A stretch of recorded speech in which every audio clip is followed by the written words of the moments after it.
and improve upon the safest air traffic control system in the world. But we want to make it more nimble in terms of adopting new technology procurement moving forward. But what's the major problem we're trying to solve? Well, I would say 2-week partial shutdown of the FAA in the summer of 2011 when Congress and this committee failed to reauthorize the FAA. Budget sequestration that caused furloughs, hiring freeze, flight delays, that was a mess. The shutdown of the entire government.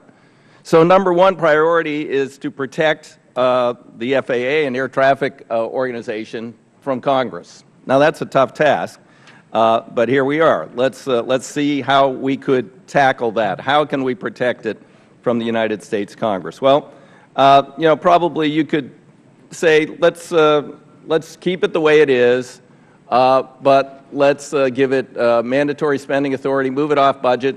Right now we're only 9% short of self-funding. We could probably figure out where to get that 9% or save that 9%. And then, like 5 pages in this book of agencies and authorities that are exempt from sequestration, let's exempt it from sequestration. Okay, that's one way to do it. But that doesn't necessarily solve the bureaucracy problems. Past reorganizations dictated that the FAA would have its own procurement system. They essentially adopted the rules of the federal procurement system. It would be substantially out from sequential levels of review at the Secretary's office and OMB and everywhere else. Those things came to naught for a number of reasons. So that past attempt at reform failed. We have bureaucratic problems that are apparent, that are not easily dealt with. We have facilities that need to be consolidated or moved, and Congress often gets directly involved in that. So that could be solved with a BRAC process. You could look at trying to enforce those personnel reforms, but probably won't get there. So then we could look at an independent government agency, truly independent, with a board of directors or advisors and an administrator. We could look at a government corporation. One of the witnesses here today has that in his testimony, and he's not officially representing the MAC, but that seems to be perhaps where they're headed. And people say, well, look, what's your example, the Postal Service? Well, not exactly, but then again, you forget that the reason the Postal Service is losing money today is because the United States Congress told them they have to prepay health care for 75 years. If we told an airline they had to prepay their employees health care for 75 years, they'd say, you're nuts, we can't do that, nobody can do that. Well, we're making the Postal Service do it. So they're actually making money today. They aren't the best example. We need a 21st century government corporation model, and there isn't one to point to. We'd have to create it. That's a lot of work.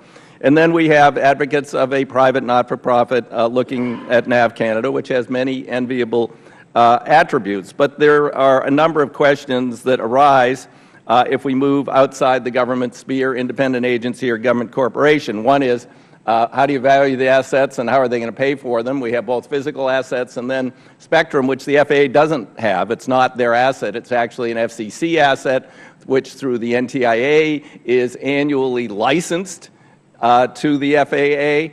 If you were to put that up for auction, it would be worth many billions of dollars. So you get an asset issue. What about safety? Some advocates say, well, we'll leave safety with the government, we'll leave certification with the government. Wait a minute, I thought certification was a big problem. Well, that means we're going to have to fix that. And then how's certification going to oversee the new air traffic system if they're separated? They say it works elsewhere. Yeah, maybe it can work here, but I have concerns about that. What about airport funding? We have massive needs. There is tremendous resistance to any increase in a PFC. But under this model, AIP would go away. So I don't know exactly how commercial airports would exist. I guess they go to the European model, which is massive increase in landing fees, which I think would receive some resistance from some parts of the aviation community.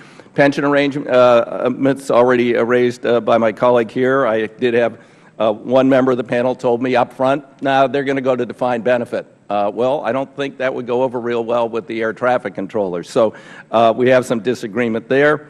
And then there's something that we stumbled over last Friday, and I will be asking very exacting questions about this because of a recent court ruling by the D.C. Circuit reinforcing a court ruling from 1936 that the government can't delegate regulatory authority.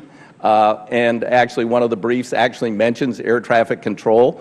you know, there's a question of constitutionality here, and I wouldn't want to spend a lot of time on something that ends up not being constitutional, create it, and then have to see a future Congress, you know, very messily reintegrate it. So a lot of questions to be answered. I think we have a common goal, as I said at the outset. We want to reinforce the safest system in the world. We want to make it more nimble in procurement, less bureaucratic, you know, provide better service to all of its aviation customers and stakeholders. And what's the best way to do that? And I look forward to hearing from the panel. Thank you, Mr. Chairman. Thank you, Mr. DeFazio. Thank our witnesses for being here today. Our first witness today is